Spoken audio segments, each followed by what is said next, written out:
Magandang animal sa balat ng lupa. Let us all welcome Hannah Pepperpot!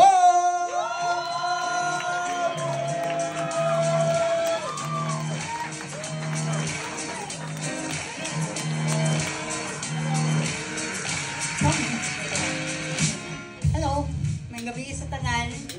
May gabi! Ako di ay si Hannah. Faith Hannah, maski yun silang naganong pangalan, pero kanang pinakasayon, Hannah.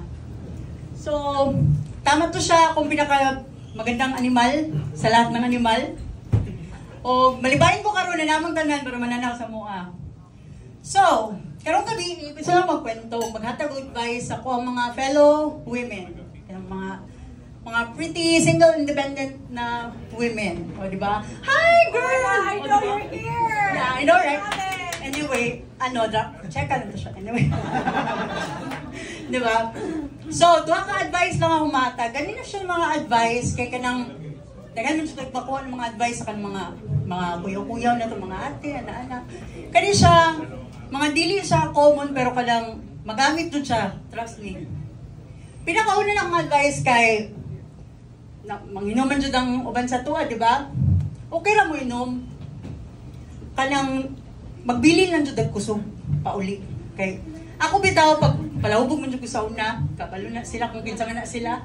Palahubog dyan ko sa una, dili ko ako tong friend din na babae na kanang muhila kanina. Unfair mong good siya, dili ako nangingana. Akong gunner. Siya.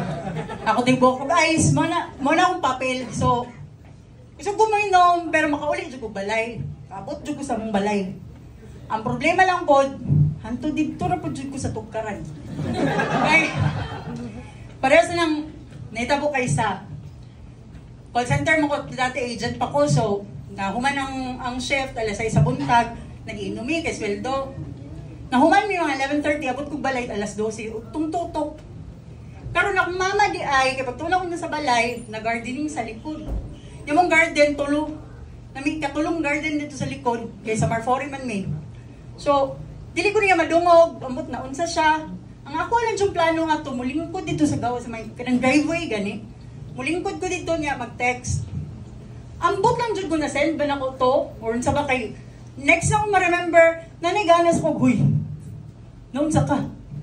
2 hours na din nilabay, naghigda ko dito, nag-ana din ko dito sa mga driveway, nakapalda pa ko. Ni akong palda dili pencil ha. Kani lingin. Kanang pag mapalit din sa hangin mo ana. So, pasalamat na lang ako kay subdivision. Kanang wala kay nag-agi-agi, pero kabalo jud ko na nakakita. Ang malas na ko kay dito sa unahan gamay, balay sa crush. Gikan grade 4. So sige lang ko pray na wala unta siya. Nya sunod mag sugat may murag okay raman siya, nag-smile gyapon siya so. Okay lang ko. Karon ka mag New Year naman, gi-invite ko niya og shot, kami lang daw. So ano ko na, hala, shit, wala dyan siguro kung niya nakitaan. So kato, inumi, na chika-chika, mga pilaka oras nila bay. Kadugay niya na siya sa kuwag comment, dugay pa di ka mahubog, no? Ako na, ay, dili uwi na sa gunsunan ng manggoy. Dili, okay lang. Siya na, ay, nakita hindi ka nung last time ba? Shit, ayaw ipadayon. Murag nahubog dyan ka ato. Ay, yawa, ano dyan ni? Ha? Nagunsa di ko. Murag naghigda ka dito sa gawa sinong balay. Pag ingon niya to, I swear, wala na ko kabalon sa akong ingon next. Murag ningon ako, kalibangon ako, mauling ko basta ni ulit dyan ko. Naog daw ang pangarap sa buhay na di na dyan ko magpakita ni lalakihan, ni bahala ka din na.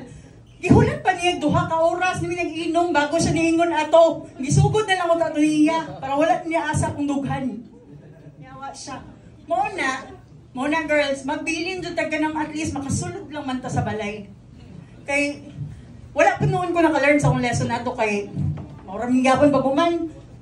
Nakasakay yan ni kong jeep, nagapos kong lalaki na wala di ko kaila.